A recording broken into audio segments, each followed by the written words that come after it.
News చూస్తున్నాం. America అలాగే వెనుజువేలాపై మధ్య జరిగినటువంటి యుద్ధానికి సంబంధించినటువంటి అప్డేట్ ఇది. ఒకవైపు అమెరికా అధ్యక్షుడు యుద్ధాన్ని ఆపుతున్నామని చెప్తూనే మరో దేశం వైపు యుద్ధాన్ని ప్రకటిస్తూ ఉన్నారు. ఒకవైపు కరేబియన్ జలాలపై యుద్ధ మేఘాలు కమ్ముకొస్తూ ఉన్నాయి. యుద్ధానికి కాలు దువ్వుతోంది అమెరికా. అయితే వెనుజువేలా ఆక్రమణ దిశగా అడుగులు వేస్తోందని అనుకోవచ్చా? మరి దీన్ని చూస్తే మనకి అర్థమైపోతుంది. అయితే జలాంతర్గాములు, అత్యాధునిక ఫైటర్ జెట్ల మహరింపు, 10,000 మంది బలగాలతో కరేబియన్ జలాల్లోకి ఒక్కసారిగా ప్రవేశిస్తూ ఉన్నాయి. ఏ క్షణమైన వెనుజువేలాపై అటాక్ జరిగే ఛాన్స్ అయితే ఎక్కువగా కనిపిస్తూ ఉంది. అమెరికా చర్యలపై ఒకవైపు వెనుజువేలా అధ్యక్షుడు స్పందిస్తూ ఉన్నారు. 7 యుద్ధాలను ఆపినట్లు పదే చెప్పుకుంటున్నటువంటి అమెరికా అధ్యక్షుడు ట్రంప్ తాజాగా ఒకవైపు ఒక కొత్త యుద్ధానికి తెరతీస్తున్నారని అయితే అర్థమవుతోంది. ఈ క్రమంలో భాగంగానే కరేబియన్ సముద్రంలో భారీ యుద్ధ నౌకలు, అలాగే జలాంతర్గాములు, అత్యాధునిక ఫైటర్ జెట్లను మోహరించడం జరిగింది. ప్రపంచంలోనే అత్యధిక చమురు నిల్వలను ఉన్నటువంటి దేశం చుట్టూ ఇవి సమయం కోసం ఎదురు చూస్తూ కాచుకు కూర్చున్నాయని చెప్పొచ్చు. అయితే దీంతో కరేబియన్ జలాలపై ఒకవైపు యుద్ధ మేఘాలు కమ్ముకొస్తూ ఉన్నాయి. ఏ క్షణమైన అమెరికా దళాలు వెనుజువేలాపై చొరబడచ్చని ఒకవైపు ప్రచారం జరుగుతుంది. అయితే వెనుజువేలా ముఠాల నుంచి మాదక ద్రవ్యాలు అమెరికాను ముంచెత్తుతున్నాయని ట్రంప్ మొదటి నుంచి చెప్తూనే ఉన్నారు. కానీ అది ఎంతవరకు నిజం అనేది మాత్రం ఏ దేశాలు కూడా దీనికి యాక్సెప్ట్ చేయలేదు. తాజాగా ఆ ముఠాలను అంతం చేసేందుకు సైనిక దళాలను ఒకవైపు రంగంలోకి దింపాయని చెప్పొచ్చు. ఈ ముఠాలతో వెనుజువేలా అధ్యక్షుడు నికోలస్ మదురోకు కూడా సంబంధాలున్నాయని ఒకవైపు ట్రంప్ కార్యవర్గం ఇప్పటికే తీవ్ర ఆందోళన వ్యక్తం చేసింది. అయితే ఆయన పట్టించే సమాచారం ఇస్తే ఏకంగా $50 మిలియన్, దాదాపు 430 కోట్లు బహుమతి ప్రకటించింది. ఇటీవలే మధురో సర్కార్ కూడా ఇక రోజులు లెక్క పెట్టుకోవాలని ట్రంప్ స్వయంగా సోషల్ మీడియాలో ఒకవైపు హెచ్చరించారు. కానీ మధురో ఎన్నికను అమెరికా గుర్తించడం లేదని శ్వేత సౌథం ప్రెస్ సెక్రటరీ కరోలిన్ లెవిట్ వెల్లడించారు. దీంతో అక్కడ ప్రభుత్వాన్ని కూల్చే ఉద్దేశం కూడా ట్రంప్ కార్యవర్గానికి ఉన్నట్లు కూడా తెలుస్తూ ఉంది. అయితే ఇటీవలే డ్రగ్స్ బోటు అంటూ ఓ పడవను అమెరికా USA దళాలు ముంచేయటం జరిగింది. దీంతో 11 మంది కూడా అక్కడ మరణించడం జరిగింది. అయితే అమెరికా మోహరింపులను మధురో తప్పుపట్టడం జరిగింది. గత 100 ఏళ్లలో తమ దేశం ఎదుర్కొంటున్నటువంటి అతిపెద్ద ముప్పు అని ఒకవైపు చెప్తూ ఉన్నారు.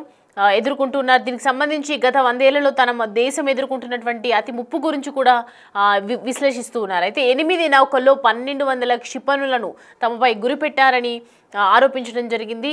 అయితే వెనుజువేలా నుంచి మాదక ద్రవ్యాల ముఠాలు పనిచేస్తున్నాయని చెప్పినటువంటి ట్రంప్ ఆరోపణలు వాస్తవమే. దళాలకు దొరికినప్పుడు కూడా ఇటు సముద్రంలో పారబోసే కొకైన్ దెబ్బకు కూడా అక్కడి షార్క్ చేపల్లో కూడా దాని ఆనవాళ్ళు ఉంటున్నాయంటే అక్రమ రవాణా స్థాయిని మనం ఒక్కసారిగా అర్థం చేసుకోవచ్చు. కానీ డ్రగ్స్ను సముద్రంలో పట్టుకొని ఇటు నిందితులను అరెస్టు చేయడానికి ఇంత భారీ సంఖ్యలో యుద్ధ నౌకలు, అలాగే ఫైటర్ జెట్లు అవసరమా అన్నదే ఇప్పుడు ఉన్నటువంటి సందేహానికి గురి చేస్తున్నటువంటి సందేహాస్పదం అనే చెప్పొచ్చు. అయితే వాస్తవానికే ప్రపంచంలోనే అతిపెద్ద చమురు నిల్వలు వెనుజువేలాలో ఉన్నట్లు నిర్ధారణ అయ్యింది ఒకవైపు. కానీ statistical review of world energy లెక్కల ప్రకారం చూసుకుంటే 2021 నాటికి ఈ దేశంలో 48,000 మిలియన్ టన్నుల చమురును కూడా గుర్తించడం జరిగింది. ఇది సౌదీలో నిల్వల కంటే అధికమని చెప్పొచ్చు. ప్రపంచం చమురులో 17% సమానం. కానీ ప్రపంచ చమురు వ్యాపారంలో ఈ దేశం ప్రపంచ చమురు వ్యాపారంలో చూసుకుంటే ఈ దేశం ఒక 0.8 అంటే 0% అనే చెప్పొచ్చు మనం అప్రాక్సిమేట్గా చూసుకుంటే. అయితే అమెరికా అక్కడి ప్రభుత్వ రంగ కంపెనీ పెట్రోలియస్ డే వెనుజువేలా SA పై కూడా ఆంక్షలు విధించడమే దీనికి కారణంగా తెలుస్తోంది. అగ్రరాజ్యంతో పాటు కెనడా, ఐరోపా సమాఖ్య తదితర దేశాలు కలిసి 300 ఆంక్షలు విధించడం జరిగింది. 300 నుంచి 350 వరకు ఆంక్షలు కూడా విధించడం జరిగింది. ట్రంప్ తొలిసారి అధికారంలోకి వచ్చినప్పుడు వెనుజువేలాలో చమురు రిజర్వులను అమెరికా ఒకవైపు స్వాధీనం చేసుకోవాలని కూడా చెప్పడం జరిగింది. 2017లో ఓ ఇంటెలిజెన్స్ బ్రీఫింగ్ సందర్భంగా ఆయన మాట్లాడుతూ వెనుజువేలాపై ఎందుకు యుద్ధం చేయడం లేదని ప్రశ్నించారు. అయితే వాళ్ళ వద్ద ఉన్నటువంటి చాలా చమురు కూడా ఉన్నట్లుగా తెలుస్తుంది. అయితే భౌగోళికంగా తమకు చాలా దగ్గర అని మనకు చాలా దగ్గర అని ఆయన వ్యాఖ్యానించడం జరిగింది. గతంలో కూడా మధురో సర్కారును కూల్చేందుకు ట్రంప్ ప్రయత్నించారు.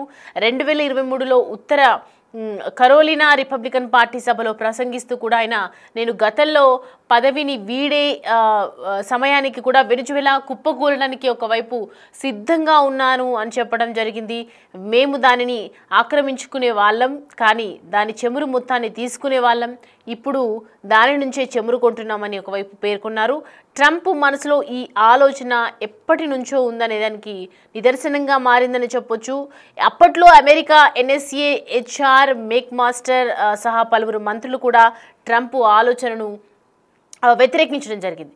మరి ఎక్కడికి వెళ్తుంది ఇప్పుడు దానికి సంబంధించి చెమురుకు సంబంధించి ఒక కొలిక్కి వస్తారా వెనుజువేలా? ఎందుకంటే ప్రపంచంలో జరుగుతున్నటువంటి ప్రతి ఒక్క యుద్ధంలో కూడా ట్రంప్ దాన్ని ఈక్వల్గా చేసే ప్రయత్నం నేను చేస్తున్నాను, అంటే వారిద్దరి మధ్య ఉన్నటువంటి యుద్ధాన్ని నేను ఆపుతున్నాను అని చెప్తూ ఉంటారు. కానీ ఇప్పుడు ప్రజెంట్ అయితే ఒక చెమురుకు సంబంధించి యుద్ధ ప్రాతిపదికన వెల్లడించడం, ఒకవైపు యుద్ధానికి సంబంధించి అన్ని దేశాలకు కూడా నేను ఫైనాన్షియల్గా నష్టం వస్తుందని చెప్పి, ఇబ్బందులకు గురవుతారని చెప్పి ఒకవైపు హెచ్చరిస్తూ వాళ్ళని మీడియేటర్గా ఉండి నేను వాళ్ళకి మధ్యలో జరిగినటువంటి గొడవను సమన్యాయంగా సమకాలికంగా తీర్చిదిద్దుతున్నానని చెప్తూ ఉన్నటువంటి ట్రంప్ మరి ఈసారి వెనుజువేలాపై ఒకవైపు దాడికి గురి చేస్తున్నారు, ఒక రంగాన్ని సిద్ధం చేసుకున్నారు, ఆర్మీని కూడా సిద్ధం చేసుకున్నట్లుగా అర్థమవుతుంది. ఒకవైపు యుద్ధ నౌకలు వదులుతున్నారు, మనం చూడొచ్చు మేఘాల్లో ఉన్నటువంటి ఫైటర్ జెట్స్కి సంబంధించినటువంటి విజువల్స్ అవి.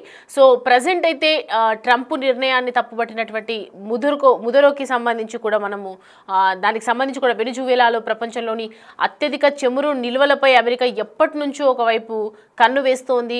మరి వెనుజువేలాను కూడా ప్రజెంట్ అయితే ఇప్పటికీ ఒకవైపు స్వాధీనం చేసుకున్నట్లు కూడా కనిపిస్తుంది. మరి కరేబియన్ జలాలపై ఇటు ఒకవైపు అయితే యుద్ధ మేఘాలు కమ్ముకొస్తూ ఉన్నాయి.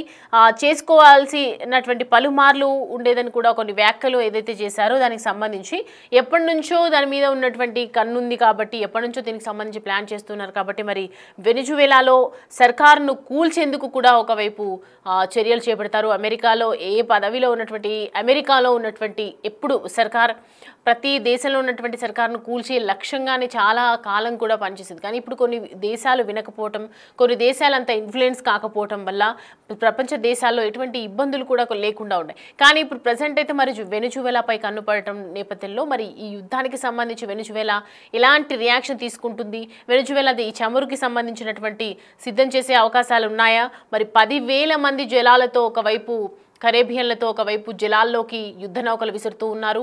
మనం చూస్తున్న విజువల్స్లో క్లియర్ కట్గా కనిపిస్తోంది. మరి అమెరికా అలాగే వెనుజువేలాలో మధ్య జరిగినటువంటి యుద్ధం దీనికి ఒక ఎండింగ్ కార్డ్ పడుతుందా?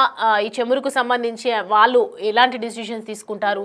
మరి అమెరికా ఇప్పటికీ దీనికి సంబంధించి ఇంకా బయటకు వచ్చేమైనా విషయాలు వెల్లడిస్తుందా? ఇలాగే సైలెంట్గా యుద్ధం చేస్తూ ఉంటుందా? ఈ యుద్ధానికి సంబంధించి ఒకవైపు యుద్ధం ఆపుతున్నామని చెప్తూ ఉన్నటువంటి నేపథ్యంలో మరి ఈ యుద్ధానికి తెరలేపటం అనేది ఏ విధంగా దేనికి దారితీస్తుందో చూడాలి.